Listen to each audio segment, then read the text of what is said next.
So, hello everybody, welcome back to our YouTube channel, The Creative Minds Academy. इस video के अंदर हम लोग माइक्रोब्स इन ह्यूमन वेलफेयर के पार्ट 2 को डिस्कस करने वाले हैं, ठीक है। अभी जो हम लोगों ने सीरीज चलाई हुई है, इसके अंदर हम लोग क्लास 12 का कंप्लीट सिलेबस डिस्कस कर रहे हैं, ठीक है। और ये वीडियोस जो रहेंगी, ये आपके बोर्ड एग्जाम्स के लिए, चाहे आप किसी भी बोर्ड से हैं, नीट के लिए और सीयूईटी यूजी, या फिर अगर आप कोई और कॉम्पिटिटिव एग्जाम भी दे रहे हैं तो उनके लिए भी ये वीडियोस काफी हेल्पफुल रहने वाली है, ठीक है। लास्ट वीडियो के अंदर हम लोगों ने माइक्रोब्स के इंट्रोडक्शन की बात की थी। माइक्रोब्स के इंट्रोडक्शन के बाद में हम लोगों ने माइक्रोब्स की एप्लीकेशंस डिस्कस की थी। हाउस होल्ड प्रोडक्ट्स की मैन्युफैक्चरिंग के अंदर हमारे माइक्रोब्स किस तरीके से रोल प्ले करते हैं, एंड इसके अलावा हम लोगों ने माइक्रोब्स की एप्लीकेशन इंडस्ट्रियल प्रोडक्ट्स के अंदर क्या रहती है वो हमने बात की थी, ठीक है। जिसके अंदर हम लोगों ने फर्मेंटेड बेवरेजेस को हम लोगों ने स्टडी कर लिया था। लास्ट वाला जो पीडीएफ था उसके अंदर डायग्राम अटैच नहीं था। सो ये बेसिकली क्या है, ये आपका फर्मेंटर है, ठीक है। These are basically large scale vessels. जब हम लोगों को प्रोडक्शन लार्ज स्केल पे करना होता है, बहुत लार्ज क्वांटिटी में हम लोगों को कोई भी पर्टिकुलर प्रोडक्ट चाहिए, तो हम लोग वहां पर फर्मेंटर्स का यूज करते हैं, ठीक है। तो ये इतने बड़े बड़े रूम्स जितने साइज के फर्मेंटर्स जो है वहां पर इंडस्ट्रीज में यूज होते हैं, ठीक है। तो ये हम लोगों ने बात की थी। इसके अलावा हम लोगों ने एंटीबायोटिक्स प्रोडक्शन के अंदर माइक्रोब्स का क्या रोल है उसको भी हम लोगों ने डिस्कस कर लिया था। एंड ये आपका जो है, ये आपका फर्मेंटेशन प्लांट है, ठीक है। आजकल जनरली जो फर्मेंटेशन प्लांट्स होते हैं वो बड़ी बड़ी इंडस्ट्रीज के अंदर ऑटोमेटेड होते हैं, यानी कि वहां पर सारा काम आपका ऑटोमेटिक हो रहा होता है। बट क्वालिटी टेस्टिंग, जो क्वालिटी टेस्टिंग होती है ना, उसके अंदर सिर्फ जो है मैन वर्क रिक्वायर्ड होता है, ठीक है। सो इस तरीके से जो है हमारा फर्मेंटेशन प्लांट जो है वो सेटअप होता है, ओके। सो यहाँ तक हम लोगों ने बात कर ली थी, ओके। आज हम लोग जो स्टार्ट करेंगे, हम लोग स्टार्ट करेंगे कि chemical enzyme and other bioactive molecules की प्रोडक्शन के अंदर माइक्रोब किस तरीके से रोल प्ले करते हैं, ओके। सो इनका जो नोट्स का पीडीएफ रहेगा वो आप हमारे टेलीग्राम चैनल, जो कि द क्रिएटिव माइंड्स एकेडमी के नाम से है, वहां से जाकर आप हमारे इस नोट्स के पीडीएफ को डाउनलोड कर सकते हैं, ओके। सो चलिए स्टार्ट कर लेते हैं। Microbes are also used for the commercial and industrial production of certain chemicals such as organic acid, alcohol and enzymes। यानी कि आपके जो माइक्रोब्स होते हैं उनको हम लोग ऑर्गेनिक एसिड प्रोडक्शन के लिए, एंजाइम प्रोडक्शन के लिए और अल्कोहल प्रोडक्शन के लिए भी यूज में ला सकते हैं। Example of acid producers are Aspergillus niger which is a fungus, ठीक है। तो ये बेसिकली कहाँ पर हेल्प करता है, सिट्रिक एसिड के प्रोडक्शन में हेल्प करता है, ठीक है। ये कहाँ पर आपकी हेल्प करता है, ये आपकी सिट्रिक एसिड प्रोडक्शन के अंदर हेल्प करता है। देन कम्स योर एसिडोबैक्टर एसिडी, ठीक है। ये कहाँ पर हेल्प करता है, ये आपका हेल्प करता है एसिटिक एसिड की प्रोडक्शन के अंदर, ठीक है। एसिटिक एसिड की प्रोडक्शन के अंदर आपका जो है एसिडोबैक्टर एसिडी जो है वो एक मेजर रोल जो है वो प्ले करता है, ओके। नेक्स्ट आपका क्या आता है, नेक्स्ट आपका आता है clostridium butylicum, okay. Clostridium butylicum is also bacterium, ठीक है। एसिटोबैक्टर एसिडी भी एक टाइप ऑफ बैक्टीरिया था और क्लोस्ट्रीडियम ब्यूटाइलिकम भी एक टाइप ऑफ बैक्टीरिया है जो कि आपका ब्यूटाइलिक एसिड की प्रोडक्शन के अंदर काम आता है। Next comes your lactobacillus. Lactobacillus भी एक बैक्टीरिया है, हम लोगों ने कर्ड के अंदर इसके बारे में पढ़ा। तो ये बेसिकली लैक्टिक एसिड फॉर्मेशन के अंदर हेल्प करता है। लास्ट में आपकी आती है yeast which is also known as Saccharomyces cerevisiae. इसका बायोलॉजिकल नेम क्या है, सैक्रोमाइसिस सर्विसी। ये आपकी कहां पर हेल्प करती है, this helps in the production of ethanol. Ethanol की प्रोडक्शन के अंदर आपकी यीस्ट यानी कि सैक्रोमाइसिस सर्विसी जो होती है वो एक मेजर रोल जो है प्ले करती है, ओके। तो ये यहाँ पर जो है हम लोगों ने बात की कि किस तरीके से जो है वहां पर हम लोगों को कौन कौन सा माइक्रोब जो है, कौन कौन सा प्रोडक्ट हम लोगों को देगा, ओके। सो ये हम लोगों ने बात कर ली, ठीक है। अब इसके अलावा ये लैक्टिक एसिड यहाँ पर कर्ड फॉर्मेशन के अंदर हेल्प कर रहा है, ओके। लैक्टिक एसिड हमें कहाँ हेल्प कर रहा है, लैक्टिक एसिड हमें कर्ड फॉर्मेशन के अंदर हेल्प कर रहा है, ओके। जो आपका एसिटिक एसिड होता है, जो आपका एसिटिक एसिड होता है, ये हमें विनेगर की फॉर्मेशन के अंदर हेल्प करता है। ओके, जो विनेगर होता है उसकी फॉर्मेशन के अंदर हम लोगों को हेल्प करता है, ठीक है। और इसके अलावा जो सिट्रिक एसिड होता है बेसिकली, या जो हमारे एस्परजिलस नाइगर होता है, ये बेसिकली डाइंग इंक जो होती है उसकी प्रोडक्शन में, यानी कि वहां पर यूज किया जाएगा। जो डाइंग इंक होती है उनके अंदर यूज किया जाएगा, या फिर मेडिसिन के अंदर, और एज अ फ्लेवरिंग एजेंट भी इसको हम लोग यूज करते हैं। Okay, so this was all about के कौन कौन से एसिड जो है हमें कौन कौन से टाइप ऑफ माइक्रोब से मिलेंगे, ठीक है। ये बात हो गई कि कौन कौन से एसिड हमें कौन कौन से माइक्रोब से मिलेंगे। ओके, अब किसी के मन में आ सकता है कि what are bioactive molecules, है ना। What are bioactive molecules, so bioactive molecule basically क्या होते हैं, okay. Bioactive molecule basically क्या होते हैं, which are functional in living system, ठीक है। वो मॉलिक्यूल्स जो लिविंग सिस्टम के अंदर फंक्शनल होंगे, ठीक है। फंक्शनल से और क्या मतलब है, यानी कि वो क्या कर सकेंगे, बेसिकली डिफरेंट कंपोनेंट्स के साथ में क्या कर सकते हैं, इंटरैक्ट कर सकते हैं, ठीक है। डिफरेंट कंपोनेंट के साथ में क्या कर सकते हैं, इंटरैक्ट कर सकते हैं, ठीक है। So bioactive molecules are which are functional in living system, और वो क्या कर सकते हैं, डिफरेंट टाइप ऑफ मॉलिक्यूल्स के साथ में इंटरैक्ट कर सकते हैं। ओके, सो ये हम लोगों ने बात करी कि कौन से टाइप के माइक्रोब कौन कौन से एसिड प्रोड्यूसिंग में हमारी हेल्प करते हैं।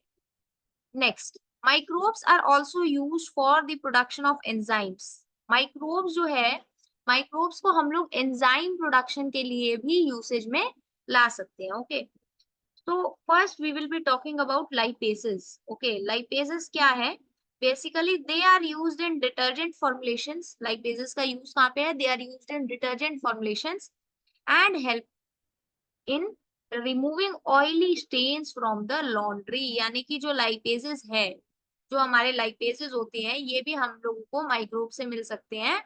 एंड इनका यूज बेसिकली क्या है, ये डिटर्जेंट फॉर्मुलेशंस के अंदर यूज होंगे, यानी कि जितने भी ऑयली स्टेन्स होंगे कपड़ों के ऊपर उनको रिमूव करने में हेल्प करेंगे। ओके, ये कौन से माइक्रोब से हम लोगों को मिलते हैं वो आप लोगों के लिए जरूरी नहीं है, बट आपको इनके यूसेज जो है वो याद रखने हैं, और आपको ये याद रखना है कि कौन कौन से एंजाइम हम लोगों को डिफरेंट टाइप ऑफ माइक्रोब से मिल रहे हैं। ओके, ये आपको याद रखना है। Next comes your bottled fruit juice. Okay, so bottle fruit juice जो होते हैं ना, बेसिकली इनके अंदर पेक्टिनेजेस और प्रोटीएजेस का यूज किया जाता है, ठीक है। इनके अंदर क्या यूज किया जाता है, पेक्टिनेजेस और प्रोटीएजेस। होता क्या है, जो हम लोग जूस मार्केट से लेके आते हैं, है ना, किसी भी पर्टिकुलर कंपनी का आप मान लीजिए जूस लेके आए हैं, है ना, मिक्स फ्रूट जूस लेके आए हैं, तो जूस जो होता है वो वाला काफी क्लियर होता है। जबकि अगर आप मान लीजिए आपने घर पे जो है ऑरेंज जूस निकाला, ठीक है, घर पे अगर आपने ऑरेंज जूस निकाला, तो उसके अंदर वहां पर पल्प वगैरह भी होता है ना, उसके अंदर वहां पर पल्प वगैरह भी होता है। जबकि जो बॉटल्ड ऑरेंज जूस होगा उसके अंदर कोई पल्प नहीं होता, वो बहुत क्लियर जूस होता है। क्यों क्लियर होता है, क्योंकि बॉटल्ड जूस को जो है क्लियर किया जाता है यूजिंग पेक्टिनेजेस एंड प्रोटीएजेस। यानी कि पेक्टिनेजेस और प्रोटीएजेस एंजाइम जो होते हैं वो हम लोग बॉटल्ड फ्रूट जूसेस को क्लियर करने के लिए वहां पर यूज में लाते हैं। Okay, next comes streptokinases. Okay, so यहाँ पर क्या हो गया, हमने देखा पेक्टिनेजेस और प्रोटीएजेस का क्या यूज है। Next comes streptokinase. Okay, next comes streptokinase, which is produced by the bacterium Streptococcus. Okay, it is produced by the bacterium Streptococcus and modified for genetic engineering. Modified by genetic engineering is used as a clot buster. This is very important. Okay, ये कई बार जो है MCQs में पूछा जाता है, NEET के अंदर प्रीवियस ईयर में काफी बार पूछा गया है। तो बेसिकली जो स्ट्रेप्टोकाइनेज होता है ना, it works as a clot buster. Okay, यानी कि बेसिकली वो पेशेंट्स जिनके अंदर अभी मायोकार्डियल इन्फाक्शन हुआ होता है, ठीक है, क्या हुआ होता है, मायोकार्डियल इन्फाक्शन, यानी कि जिनको भी जो हार्ट डिसीजेस से सफर करते हैं ना, जो बेसिकली क्या करेंगे, हार्ट डिसीजेस से सफर करेंगे। It is a type of heart attack. Okay, myocardial infection is a type of heart attack, या जिसको हम लोग नॉर्मली हार्ट अटैक भी बोल सकते हैं, ठीक है। तो जिनको हार्ट अटैक आया होता है ना, उनको क्या हो जाता है, क्लॉट फॉर्म हो जाते हैं ना, क्लॉट फॉर्मेशन हो जाता है ब्लड वेसल्स के अंदर। तभी तो हार्ट अटैक आता है ना, क्योंकि वहां से ब्लड जो है वो प्रॉपरली पंप नहीं हो पाता डिफरेंट बॉडी पार्ट्स के अंदर। सो जो स्ट्रेप्टोकाइनेज होती है ना, स्ट्रेप्टोकाइनेज जो है हार्ट पेशेंट्स को दी जाती है क्योंकि वो क्या करता है, ब्लड वेसल्स के अंदर से क्लॉट रिमूव करने का काम करता है, इसीलिए इसको क्लॉट बस्टर भी बोला जाता है। Okay, next is another bioactive molecule, cyclosporin A. Okay, cyclosporin A, which is used as an immunosuppressive agent. Okay, it is used as an immunosuppressive agent in organ transplant patient, and it is formed or produced by the fungus Trichoderma polysporum. यानी कि जो cyclosporin ए, ये भी NEET के अंदर ना MCQs के form में ना आपसे क्या है, एंजाइम्स के नाम दिए होते हैं और उनके फंक्शंस पूछे होते हैं, तो ये बहुत इंपॉर्टेंट हो जाता है आपके लिए पढ़ना, ठीक है। सो होता क्या है, जो साइक्लोस्पोरिन ए है, ये किनको दिया जाता है, वो सभी पेशेंट जिनके अंदर ऑर्गन ट्रांसप्लांट हुआ होता है, ठीक है, जिनके अंदर ऑर्गन ट्रांसप्लांट हुआ होता है। देखो होगा क्या, मान लीजिए बॉडी के अंदर कोई नया ऑर्गन जो है वो ट्रांसप्लांट हुआ है, तो कई बार क्या होता है ना, हमारी बॉडी उसके अगेंस्ट क्या करना स्टार्ट कर देती है ना, एंटीबॉडीज बनाना स्टार्ट कर देती है। तो मान लीजिए कि किसी के अंदर हार्ट ट्रांसप्लांटेशन हुआ है एंड हमारी बॉडी उस नए हार्ट के अगेंस्ट एंटीबॉडीज बनाने लग जाए, तो धीरे धीरे धीरे करके क्या होगा, वो जो हार्ट है उसके अंदर क्या होनी स्टार्ट हो जाएंगी, उसकी फंक्शनिंग में प्रॉब्लम आनी स्टार्ट हो जाएगी। क्यों? क्योंकि इसके फंक्शन के अगेंस्ट तो वहां पर एंटीबॉडीज बन रही है, तो वहां पर क्या होता है ना, उससे हम लोगों को दोबारा से खतरा हो जाता है। तो इसलिए क्या होता है ना, बेसिकली इम्यूनिटी को सप्रेस करने वाला agent, so that is basically cyclosporin A. Cyclosporin A की जो है उनको बोला जाता है डोसेज एक पर्टिकुलर अमाउंट में लेने के लिए, ताकि क्या हो सके, हमारे अंदर या उस पर्टिकुलर पेशेंट के अंदर जो नया ऑर्गन ट्रांसप्लांट हुआ है उसके अगेंस्ट कोई एंटीबॉडीज वहां पर प्रोड्यूस ना हो, या फिर उस फॉरेन ऑर्गन को हमारी बॉडी की वजह से कोई नुकसान वहां पर ना देखने को मिले एंड वो प्रॉपरली फंक्शन कर पाए और हमें भी प्रॉपरली फंक्शन करने में हेल्प करे। Okay, next comes statins. Okay, so statins basically ये कहाँ से प्रोड्यूस होते हैं, they are produce by monascus purpureus. This is a type of yeast, ये क्या होती है, एक टाइप ऑफ यीस्ट होती है and it has been commercialised as blood cholesterol lowering agent. It acts by competitively inhibiting the enzyme responsible for synthesis of alcohol.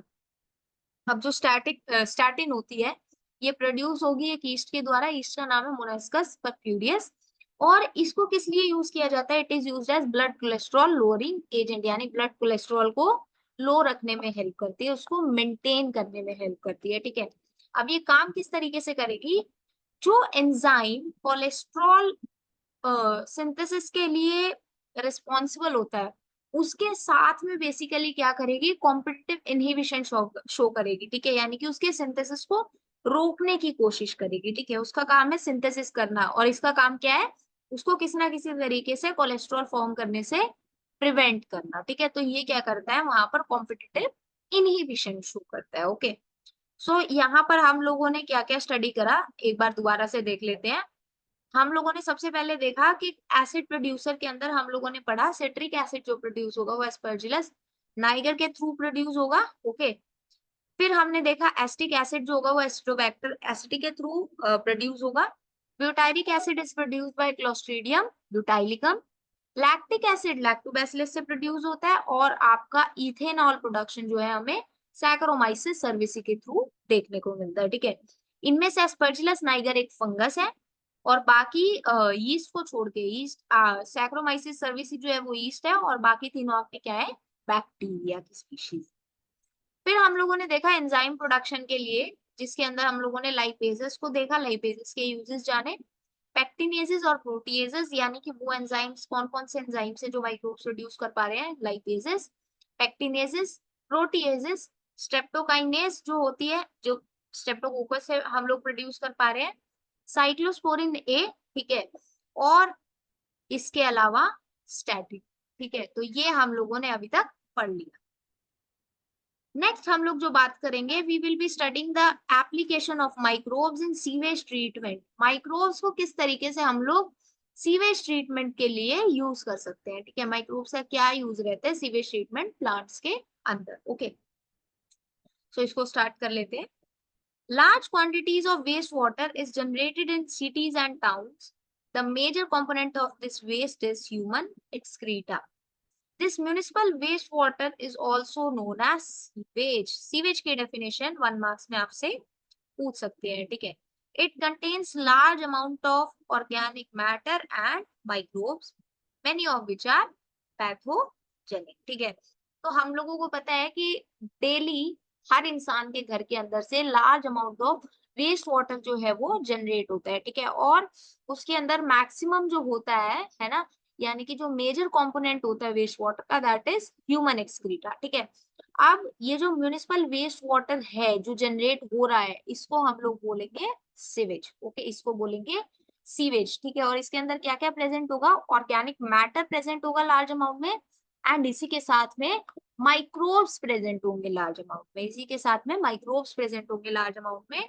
And ये जो microbes होते हैं ना, इनके अंदर से मोस्ट माइक्रोब्स जो होते हैं वो पैथोजेनिक होते हैं. पैथोजेनिक मीन्स डिजीज कॉजिंग होते हैं, ठीक है. Pathogenic means they are disease causing. Okay. So therefore, sewage which is carried out to sewerage system cannot be discharged directly into water bodies like rivers and streams before disposal. Hence, sewage is treated in sewage treatment plants, जिसको हम लोग STPs भी बोलते हैं, to make it less polluting. अब देखो, जब हमें पता है कि उस वेस्ट वाटर के अंदर हार्मफुल माइक्रोब्स प्रेजेंट है, यानी कि पैथोजेनिक माइक्रोब्स प्रेजेंट है, तो क्या उस वाटर को डायरेक्टली वाटर बॉडीज में डिस्चार्ज कर सकते हैं? नहीं. अगर ऐसा किया जाएगा तो बहुत सारे जो वाटर बॉर्न डिसीजेस होते हैं वो जो है हर उस इंसान में या हर उस पर्टिकुलर एनिमल में देखने को मिलेंगे जो पर्टिकुलर उस वाटर बॉडी में प्रेजेंट होगा, या फिर उस वाटर बॉडी के अंदर का जो वाटर है जो भी कंज्यूम करेगा उसको क्या होगा? वाटर बॉर्न डिसीजेस वहां पर देखने को मिलेंगे, ठीक है. तो इसलिए क्या किया जाता है बेसिकली, ये जो वाटर होता है, ठीक है, ये जो बेसिकली म्युनिसिपल वेस्ट वाटर है जिसको हम लोग सीवेज बोल रहे हैं, है ना, तो इस सीवेज को सीवेज ट्रीटमेंट प्लांट्स के अंदर क्या किया जाता है? ट्रीट किया जाता है, उसको क्लीन किया जाता है, ताकि वो जो वाटर है उसको हम लोग कम पॉल्यूटिंग बना सकें, या ये बोला जाए कि उसके अंदर से जो पॉल्यूटेंट्स है उनका जो अमाउंट है उसको मिनिमाइज किया जा सके, ठीक है, उसको मिनिमाइज किया जा सके, वो जो वाटर है उसको साफ किया जा सके, ताकि उस वाटर को जो है हम लोग यूज में ला सके. Okay. So treatment of wastewater is done by heterotrophic microbes naturally present in sewage. अब ये देखो, जो वेस्ट वाटर है, वेस्ट वाटर का जो ट्रीटमेंट है वो किसके द्वारा किया जाएगा, या वो कौन करेगा? That is done by heterotrophic microbes. और कौन से हेट्रोट्रोफिक माइक्रोब्स? जो सीवेज के अंदर जनरली प्रेजेंट होते हैं, ठीक है. तो वही माइक्रोब्स जो है वही क्या करते हैं? उस वेस्ट वाटर के ट्रीटमेंट के अंदर हेल्प करते हैं. ओके. सो जो ये ट्रीटमेंट होता है ना सीवेज ट्रीटमेंट प्लांट्स के अंदर, ये 3 स्टेजेस में किया जाता है, ठीक है. आपकी एनसीईआरटी की अगर बात की जाए तो एनसीईआरटी के अंदर सिर्फ 2 स्टेजेस मेंशन है, बट हम लोग टर्शरी ट्रीटमेंट के बारे में भी थोड़ी जानकारी आपको देंगे. ओके. सो आप अगर एनसीईआरटी में लिख रहे हैं, या फिर मैं ये बोलूं कि अगर आप सीबीएसई के अंदर आप लिख रहे हैं, तो आप अगर ये 2 स्टेप भी बताएं, यानी कि प्राइमरी ट्रीटमेंट और सेकेंडरी ट्रीटमेंट को भी एक्सप्लेन कर दें, देन ऑल्सो इट्स इनफ. आपको फिर और टर्शरी ट्रीटमेंट को एक्सप्लेन करने की जरूरत नहीं है, क्योंकि वो आपके एनसीईआरटी में मेंशन नहीं है, ठीक है. सो अगर आप चाहें तो उसको छोड़ भी सकते हैं, बट आप समझ इसको जरूर सकते हैं. तो सबसे पहले आता है primary treatment, P for primary and P for physical treatment. तो ये क्या होता है basically? This is a type of physical treatment जहां पर क्या किया जाता है? Removal of large and small particles from sewage through filtration and sedimentation. यानी कि यहाँ पर फिल्ट्रेशन और सेडिमेंटेशन के थ्रू जो बड़े या छोटे पार्टिकल सीवेज के अंदर प्रेजेंट होते हैं, यानी कि उस वेस्ट वाटर के अंदर जितने भी बड़े या छोटे पार्टिकल्स प्रेजेंट हैं, जिनको इजीली सेपरेट किया जा सकता है, उनको फिल्ट्रेशन और सेडिमेंटेशन के थ्रू वहां से सेपरेट किया जाता है, ठीक है. तो फिल्ट्रेशन कौन सी होगी? सीक्वेंशियल फिल्ट्रेशन, ठीक है. जो आपका फ्लोटिंग डेब्रिस होता है ना, जो आपका फ्लोटिंग डेब्रिस होता है, जो आपके वेस्ट वाटर के ऊपर वाली लेयर के ऊपर जो है तैर रहा होता है, उसको जो है सीक्वेंशियल फिल्ट्रेशन के थ्रू वहां पर रिमूव कर दिया जाता है. Then comes sedimentation. अब क्या होगा? जो ग्रिट होता है, ग्रिट क्या होता है?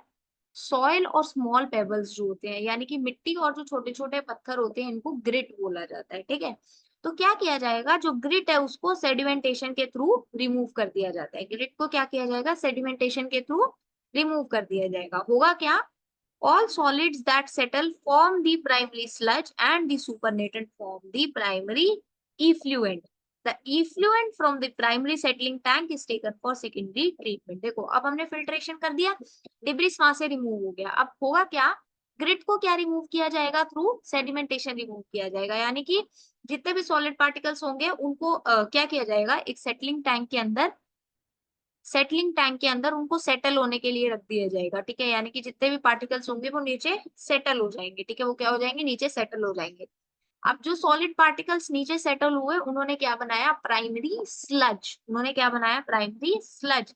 और जो सुपरनेटेंट था, यानी कि जो ऊपर बच गया, उसने क्या बनाया, उसने बनाया प्राइमरी इफ्लुएंट। उसने क्या बनाया, प्राइमरी इफ्लुएंट। ठीक है, अब ये जो इफ्लुएंट है, यानी कि ये वाला जो वाटर है, इसको सेटलिंग टैंक के अंदर से, प्राइमरी सेटलिंग टैंक के अंदर से निकाला जाएगा, और उसी के साथ में फिर सेकेंडरी ट्रीटमेंट यानी कि फर्दर ट्रीटमेंट। ठीक है, सेकेंडरी ट्रीटमेंट जिसको हम लोग बायोलॉजिकल ट्रीटमेंट भी बोलते हैं, तो वो फर्दर जो है ट्रीटमेंट वहां पर कैरी किया जाएगा। ओके, सो आई होप आप लोगों को प्राइमरी ट्रीटमेंट तक समझ में आया। Now what happens is secondary treatment या फिर बायोलॉजिकल ट्रीटमेंट। ओके, सो जो प्राइमरी इफ्लुएंट होगा, इसको क्या किया जाएगा, लार्ज एरेशन टैंक्स के अंदर रखा जाएगा। ठीक है, लार्ज एरेशन टैंक्स के अंदर जहां पर कंटिन्यूअस एजिटेशन होगा। ठीक है, कंटिन्यूअस एजिटेशन होगा, यानी कि रोटेशंस होगी, हाई स्पीड रोटेशंस होगी। ठीक है, हाई स्पीड रोटेशंस वहां पर देखने को मिलेंगी। ठीक है, और इसी के साथ में वहां पर कंटिन्यूअसली एयर का जो है सप्लाई दिया जाएगा। इसीलिए तो इनको एरेशन टैंक्स बोल रहे हैं ना, यानी कि वहां पर कंटिन्यूअस सप्लाई ऑफ एयर दिया गया और कांस्टेंट एगिटेशन हो रहा है, यानी कांस्टेंट रोटेशंस वहां पर हमें देखने को मिल रही है। ओके, अब एरेशन टैंक्स के अंदर होगा क्या, क्योंकि वहां पर एयर प्रेजेंट है, तो वो जितने भी माइक्रोब्स जो है आपके एरोबिक माइक्रोब्स होंगे।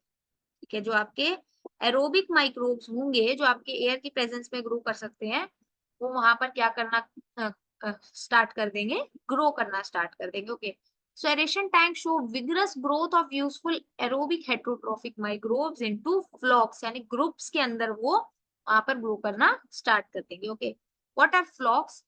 Flocks are masses of bacteria associated with fungal filaments to form mesh-like structure. यानी कि बैक्टीरिया का मास जब फंगल फिलामेंट के साथ में वो अटैचमेंट करके और वहां पर मेश लाइक स्ट्रक्चर बना देती है, जाले जैसा स्ट्रक्चर बना देते हैं, तो उसको हम लोग फ्लॉक्स बोल देते हैं। ठीक है, उसको हम लोग फ्लॉक्स बोल देते हैं। ठीक है, अब जैसे जैसे एरोबिक माइक्रोब्स क्या करेंगे, ग्रो करेंगे, तो ये माइक्रोब्स क्या करेंगे, जितना भी ऑर्गेनिक मैटर वहां पर प्रेजेंट होगा, ठीक है, उसका maximum amount of organic matter consume कर लेंगे। Okay, maximum amount of organic matter जो आपके एरोबिक माइक्रोब्स है, क्योंकि एरोबिक माइक्रोब्स है तो ऑर्गेनिक मैटर को वो कंज्यूम कर लेंगे। ठीक है, तो जितना भी उस इफ्लुएंट के अंदर जो आपका ऑर्गेनिक मैटर है प्रेजेंट होगा, उसको कंज्यूम कर लेंगे, एंड वहां पर क्या हो जाएगा, आपका बीओडी रिड्यूस हो जाएगा। आपका बीओडी जो है वो रिड्यूस हो जाएगा। ना what is BOD? BOD is biochemical oxygen demand. Okay, इसके बारे में भी हम पढ़ेंगे।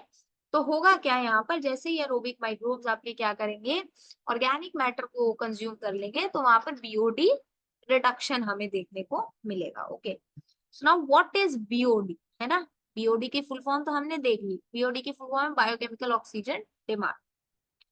So the amount of oxygen that would be consumed if all the, just a minute, if all the organic matter in 1 liter of water were oxidized by bacteria, greater the BOD, more is the polluting potential. अब क्या है, देखो, the amount of organic oxygen that would be consumed if all the organic matter in 1 liter of water are oxidized by bacteria, यानी कि 1 litre पानी के अंदर कितना अमाउंट ऑफ ऑर्गेनिक मैटर, जितना भी amount of organic matter present है, उसको कंज्यूम करने के लिए कितना ऑक्सीजन रिक्वायर है, ठीक है। उसको बेसिकली क्या है, उसको ऑक्सीडाइज करने के लिए या उसको कंज्यूम करने के लिए कितना ऑक्सीजन का रिक्वायरमेंट है, ठीक है, कितना ऑक्सीजन का वहां पर रिक्वायरमेंट है, ताकि वो जो ऑर्गेनिक मैटर उस वाटर बॉडी में या उस 1 लीटर अमाउंट ऑफ वाटर में प्रेजेंट है वो कंप्लीटली ऑक्सीडाइज हो जाए थ्रू दी लिविंग बैक्टीरिया। तो उस अमाउंट ऑफ ऑक्सीजन को हम लोग बोलते हैं बायोकेमिकल ऑक्सीजन डिमांड, ठीक है।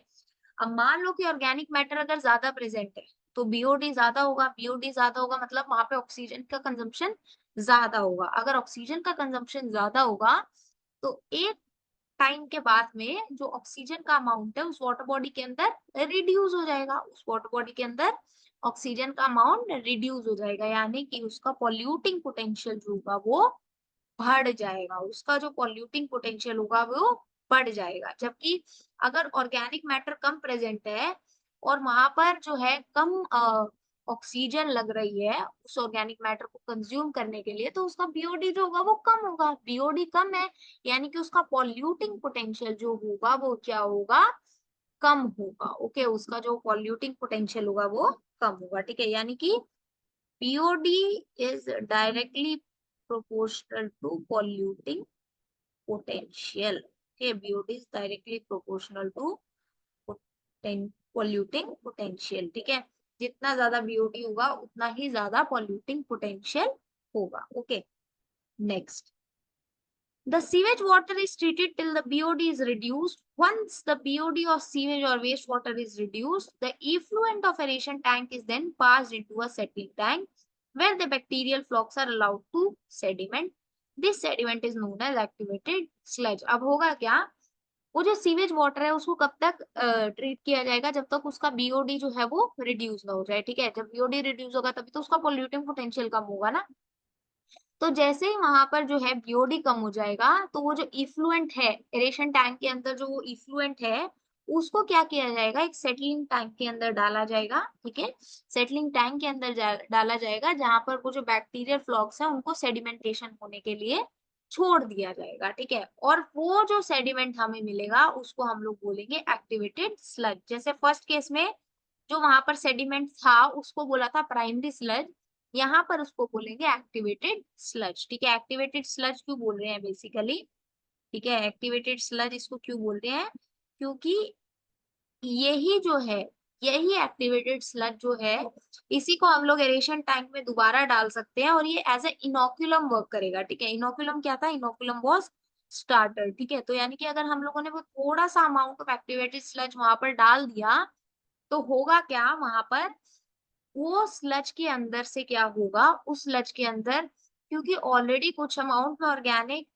मैटर को कंज्यूम करने वाले बैक्टीरिया वहां पर प्रेजेंट थे, तो एरेशन टैंक में जाने के बाद में वहां पर वो क्या करेगा, वहां पर और ज्यादा जो आपके एरोबिक बैक्टीरियाज होंगे उनकी ग्रोथ में हेल्प करेगा एंड उसी से हम लोग क्या कर सकते हैं, वहां पर उसी को हम लोग फर्दर और ज्यादा वेस्ट वाटर के ट्रीटमेंट के लिए यूज कर सकते हैं। ओके, सो जो रिमेनिंग पार्ट होगा इस स्लज का that is pumped into large tanks जिनको हम लोग बोलते हैं एनारोबिक स्लज डाइजेस्टर्स। ओके, तो जो रिमेनिंग स्लज होगा उसको हम लोग दूसरे टैंक्स के अंदर डाल देंगे जिनको हम लोग बोलते हैं anaerobic sludge digesters. Okay, so now what happens is anaerobic methanogenic bacteria, okay, anaerobic methanogenic bacteria digest the bacteria and fungi present in sludge. Okay, during this digestion, bacteria produces a mixture of gases such as methane, hydrogen sulfide, and carbon dioxide. These gases form biogas and can be used as a source of energy as it is inflammable. अब होगा क्या, anaerobic sludge digesters के अंदर होगा क्या, जो anaerobic bacteria आपका होगा, ठीक है, यानी कि वो बैक्टीरिया जो आपकी एब्सेंस ऑफ ऑक्सीजन में या लैक ऑफ ऑक्सीजन में ग्रो कर जाएंगे, ठीक है। तो वो क्या करेंगे, आपके बैक्टीरिया और फंजाई जो स्लज के अंदर प्रेजेंट होंगे उनको डाइजेस्ट करेंगे, ठीक है, उनको क्या करेंगे वहां पर डाइजेस्ट करेंगे। अब होगा क्या, जैसे जैसे डाइजेशन होगा वो जो बैक्टीरिया होगा, ठीक है, वो जो बैक्टीरिया होगा वो क्या करेगा, गैसेस प्रोड्यूस करेगा, ठीक है। उन गैसेस के अंदर बेसिकली होगा क्या क्या, मीथेन होगा, हाइड्रोजन सल्फाइड होगा एंड साथ में आपका कार्बन डाइऑक्साइड होगा, ठीक है। मीथेन होगा और हाइड्रोजन सल्फाइड और कार्बन डाइऑक्साइड, ठीक है। ये बेसिकली ये जो कॉम्बिनेशन होता है ना, इसको हम लोग क्या बोल देते हैं, इसको हम लोग बोल देते हैं बायोगैस, ठीक है। और इसी बायोगैस को as a source of energy भी यूज किया जाता है, इसी को as a source of energy भी यूज किया जाता है, ठीक है। तो यानी कि पहले एरोबिक ट्रीटमेंट हुआ, उसके बाद में एनारोबिक स्लश डाइजेस्टर के अंदर जो आपके एनारोबिक बैक्टीरिया थे उन्होंने फंजाई बैक्टीरिया को कंज्यूम कर लिया, ठीक है। कंजम्पशन की वजह से वहां पर बायोगैस प्रोड्यूस होगी, ठीक है। और उसी को हम लोग as a source of energy भी यूज करेंगे, okay. Now effluent from the settling tank of the secondary treatment plant is generally released into natural water bodies like rivers and streams. अब वो जो सेटलिंग टैंक होगा आपका, ठीक है, वो जो आपका लास्ट सेटलिंग टैंक था, वहां से हम लोग वो जो इफ्लुएंट है, ठीक है, यानी कि वो जो वाटर है, उसको क्या कर दिया जाता है, उसको वाटर बॉडीज के अंदर यानी कि रिवर्स और स्ट्रीम्स के अंदर क्या कर दिया जाता है, रिलीज कर दिया जाता है, ठीक है। उसको हम लोग रिलीज कर देते हैं, यानी कि वो वहां पर क्या हो गया, क्लीन हो गया, ठीक है, उसका वहां पर ट्रीटमेंट हो गया, okay. So microbes play a major role in treating millions of gallons of wastewater every day. This methodology has been practiced for more than a century in almost all parts of the world. Till date, no man-made technology has been able to rival the microbial treatment of sewage. यानी कि इतनी technology होने के बावजूद भी आज तक जो है कोई भी मैनमेड टेक्निक या कोई भी मशीन जो है ये माइक्रोबियल ट्रीटमेंट जो होता है ना, इसको ओवरकम नहीं कर पाई है, इसको कंपटीशन नहीं दे पाई है, ठीक है। सो ये जो है ना, इससे हमें पता चलता है कि माइक्रोब्स जो है वो कितने पावरफुल होते हैं एंड वो कितना मेजर रोल प्ले करते हैं, ओके। ये देखो, ये आपका जो है ना, ये आपका सीवेज ट्रीटमेंट प्लांट का एक एरोबिक एरियल व्यू दिखाया हुआ है, ठीक है, यानी ऊपर से व्यू दिखाया हुआ है इसका, ठीक है। सो आई होप यहाँ तक आप लोगों को समझ में आया। लास्ट में हम लोग बात करेंगे टेरशरी ट्रीटमेंट की, जो आपका एनसीईआरटी के अंदर मेंशन नहीं है, ठीक है, ये आपका एनसीईआरटी के अंदर मेंशन नहीं है। Now if the waste water is to be use for domestic purpose, then tertiary treatment is done, ठीक है। यानी कि अब वो जो वाटर हम लोगों ने रिलीज किया, अगर उसको हम लोगों ने कंज्यूम करना है डोमेस्टिक पर्पस के लिए, तो क्या क्या जरूरी है, उसका टर्शरी ट्रीटमेंट भी जरूरी होता है, ठीक है, उसका टर्शरी ट्रीटमेंट भी जरूरी होता है, ठीक है।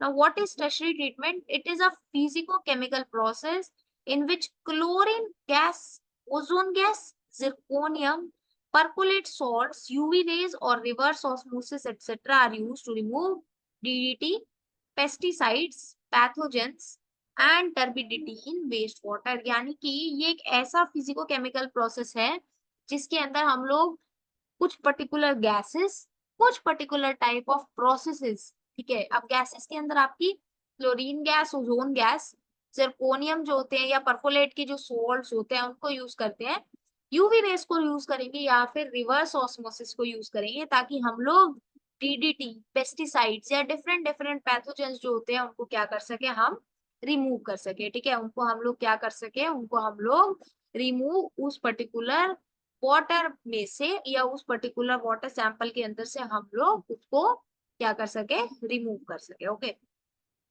सो आई होप यहाँ तक आप लोग समझ में आया। Now what is DDT, okay, what is DDT? DDT is dichloro, okay, dichloro diphenyl trichloroethane, okay. What is DDT? DDT is dichloro diphenyl trichloroethane, okay. वैसे तो आपसे फुल फॉर्म पूछेंगे नहीं, बट आप याद इसको रख सकते हैं, okay. Next we will be talking about the river action plans, okay. So due to increasing urbanization, sewage is being produced in much larger quantities than ever before. However, the number of sewage treatment plant has not increased enough to treat such large quantities.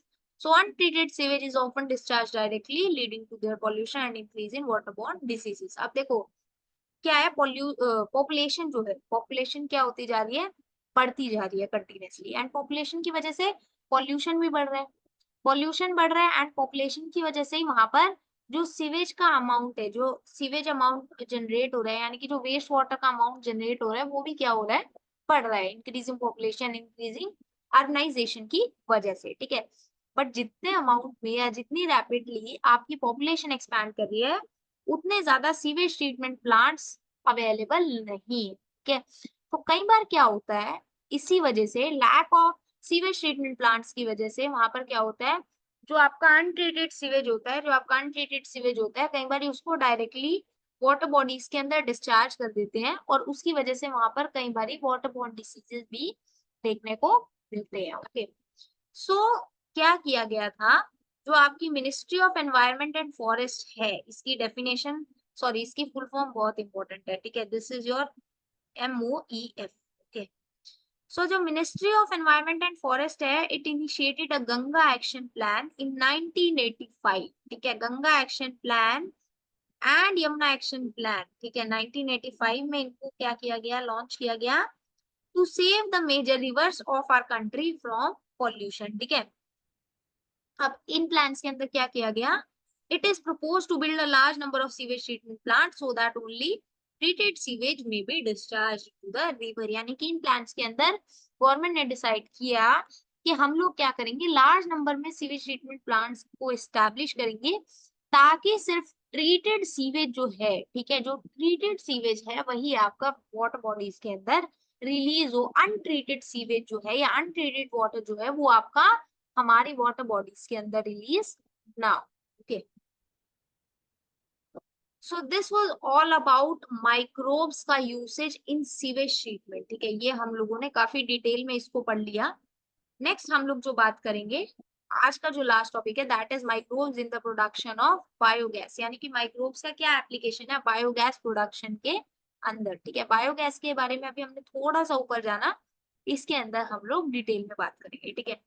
So what is biogas? It is a mixture of gases which predominantly contain methane, यानी maximum amount उसके अंदर methane present होता है, produced by microbial activity and which may be used as fuel. Major components are methane, which is highly inflammable. Other gases are carbon dioxide and mixture of other gases such as hydrogen sulfide. Calorific value of biogas is 4,429 kilocalories per meter cube at 50% methane content. Okay, so biogas क्या होता है ना, basically it is a mixture of gases, ठीक है, it is a mixture of gases जो microbial activity की वजह से प्रोड्यूस होगी एंड बायोगैस को हम लोग एज अ फ्यूल यूज कर सकते हैं। बायोगैस के अंदर मैक्सिमम अमाउंट में जो प्रेजेंट होती है दैट इज मीथेन। इसके अलावा उसके अंदर कार्बन डाइऑक्साइड, हाइड्रोजन सल्फाइड जैसी गैसेस भी प्रेजेंट होती है। Okay, certain bacteria which grow anaerobically on cellulosic material produce large amount of methane along with carbon dioxide and hydrogen। अब होगा क्या, आपका काफी जो बैक्टीरिया होता है, ठीक है, कौन सा बैक्टीरिया हम लोगों ने अभी बात की थी, जो आपका एनारोबिक बैक्टीरिया होता है, ठीक है।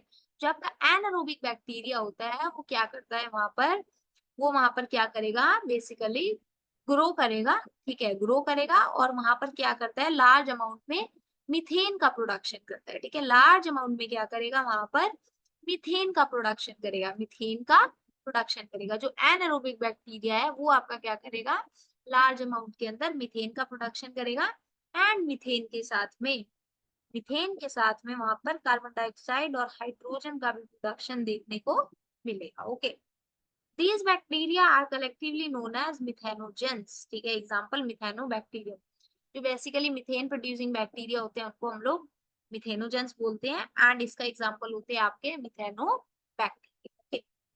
These bacteria are commonly found in anaerobic sludge during sewage treatment, ठीक है। हम लोगों ने देखा था कि anaerobic sludge के अंदर जो है हमारे ये बैक्टीरिया जो थे, मिथेनोजेंस जो थे, ये प्रेजेंट थे। They are also present in the rumen of cattle, where they help in breakdown of cellulose and play an important role in the nutrition of cattle, ठीक है।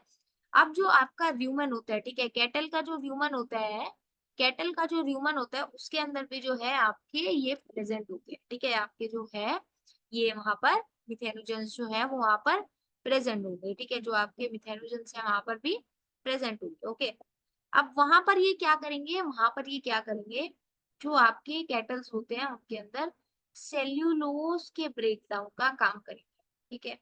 आपके सेल्यूलोज के ब्रेकडाउन का जो है केटल्स के रूमेंस के अंदर जो है वहां पर ये क्या करेंगे, वहां पर काम करेंगे, ठीक है। वहां पर ये क्या करेंगे, बेसिकली काम करेंगे, ठीक है। रूमन क्या होता है ना, basically it is the largest stomach compartment, ठीक है। तो आपका लार्जेस्ट स्टमक कंपार्टमेंट होता है ना कैटल्स के अंदर, उसको हम लोग बोलते हैं रूमन, ठीक है। उसको हम लोग बोलते हैं रूमन बोलते हैं, ठीक है। यानी कि this it is a part of their alimentary canal, okay. So वहां पर क्या होगा, बेसिकली ब्रेकडाउन ऑफ सेल्यूलोज में क्या करेगा, हेल्प करेगा, एंड इसी तरीके से वो न्यूट्रिशन ऑफ कैटल के अंदर वहां पर मेजर रोल प्ले करेगा, okay. Thus, the excreta or dung of cattle, commonly known as गोबर, is rich in these bacteria. यानी कि बेसिकली जो कैटल डंग होता है, कैटल डंग जो होता है, जिसको गोबर भी बोला जाता है, ठीक है, इसके अंदर मिथेनोजेंस का जो अमाउंट होता है वो काफी हाई होता है, हाई अमाउंट में मिथेनोजेंस वहां पर प्रेजेंट होता है, ठीक है। Now this dung, okay, this cattle dung or the गोबर is also used for the generation of biogas, इसीलिए इसको गोबर गैस भी बोला जाता है, ओके, इसीलिए इसको गोबर गैस भी बोला जाता है। The technology of biogas production was developed in India mainly due to the efforts of IARI, यानी कि Indian Agricultural Research Institute and khadi and villages India industries commission, ठीक है। यानी कि जो आपके बायोगैस प्रोडक्शन की जो टेक्नोलॉजी थी इंडिया में, वो IARI एंड KVIC की वजह से आई थी। इनकी जो फुल फॉर्म्स हैं काफी इंपॉर्टेंट है, ठीक है, आपसे कॉम्पिटिटिव एग्जाम्स में पूछ सकते हैं, एंड ये आपके एनसीईआरटी यानी कि आपके बोर्ड एग्जाम्स के लिए भी काफी यूजफुल है, ओके। सो अब बात करेंगे बायोगैस प्लांट के अंदर होता क्या क्या है, बायोगैस प्लांट के अंदर होता क्या क्या है। तो biogas plant consist of concrete tank, एक बड़ा सा टैंक होता है 10 से 15 फीट गहरा, 10 से 15 फीट गहरा एक क्या होगा, कंक्रीट टैंक होगा, जिसके अंदर बायो वेस्ट को कलेक्ट किया जाएगा, ठीक है। बायो वेस्ट का मतलब क्या हो गया, बायोलॉजिकल वेस्ट को कलेक्ट किया जाएगा, ठीक है, बायोलॉजिकल वेस्ट को कलेक्ट किया जाएगा, and slurry of Dang is fed, ठीक है। और वहां पर क्या किया जाएगा, जो आपका बेसिकली काउ डंग होता है, ठीक है, काउ डंग को वहां पर क्या कर दिया जाता है, वहां पर डाल दिया जाता है, ठीक है। वहां पर क्या करा जाएगा, जो आपका बायोलॉजिकल वेस्ट है उसके साथ में वहां पर काउ डंग को ऐड किया जाता है, ओके। स्लरी का मतलब क्या होता है, उसके अंदर जो है थोड़ा सा लिक्विड फॉर्म में जब वो प्रेजेंट होगा, ओके, तो उसको हम लोग बोलेंगे slurry, okay. A floating cover is placed over the slurry which keeps on rising as the gas is produced in the tank due to microbial activity. अब इसके ऊपर क्या किया जाता है ना, बेसिकली एक फ्लोटिंग कवर डाल दिया जाता है, ठीक है। मान लो कि ये आपका जो है कॉन्क्रीट टैंक है, तो इसके ऊपर ना एक फ्लोटिंग कवर होता है, ठीक है। अब जैसे जैसे गैस प्रोड्यूस होगी ना, जैसे जैसे गैस प्रोड्यूस होगी, तो ये क्या करता रहता है, ये ऊपर ऊपर होता जाता है, ठीक है। ये क्या होता रहेगा, धीरे धीरे धीरे करके इसका लेवल ऊपर होता रहेगा, ठीक है। It has an outlet which is connected to a pipe to supply biogas to nearby houses, ठीक है। अब इसी के अंदर क्या होता है ना, बेसिकली एक आउटलेट होता है जो पाइप से कनेक्टेड होता है, ठीक है, जिसकी हेल्प से हम लोग क्या कर सकते हैं, उस बायोगैस को आसपास के जितने घर होंगे वहां पर सप्लाई कर सकते हैं, okay. The spent slurry is removed through another outlet and may be used as fertilizer. अब जो स्लरी बच जाती है, ठीक है, क्या होगा, जैसे जैसे गैस का प्रोडक्शन होगा, आउटलेट जो पाइप के थ्रू कनेक्टेड है वहां से बायोगैस जो है आसपास के घरों में सप्लाई कर दी जाएगी, ठीक है।